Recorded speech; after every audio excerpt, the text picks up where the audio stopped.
Welcome to Burlap Teachers. Enjoy the video. Start with safety. Wear nitrile gloves, eye protection, and work outdoors or in a room with active ventilation because solvents and oil fumes are flammable and toxic.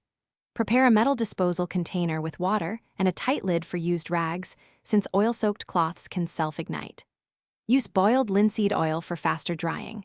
Use a clear exterior polyurethane or spar varnish for durability. Use mineral spirits to thin and improve flow. A simple ratio is 1 part boiled linseed oil, 1 part polyurethane, 1 part mineral spirits. For example, measure by volume. 1 part boiled linseed oil, 1 part polyurethane varnish, and 1 part mineral spirits, for example 100 ml each, works well as an easy batch. Pour mineral spirits first, add varnish, then oil to minimize air entrapment, and stir slowly for 1 to 2 minutes until homogeneous.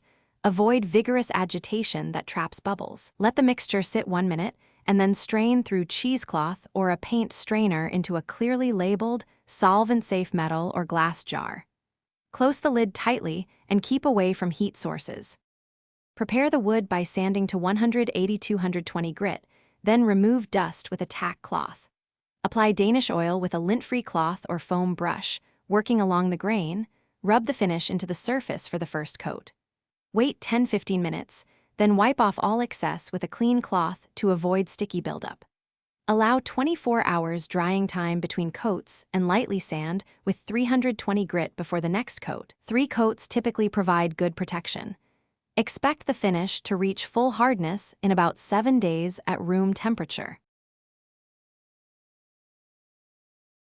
Thanks for watching. Consider subscribing if this video helped you.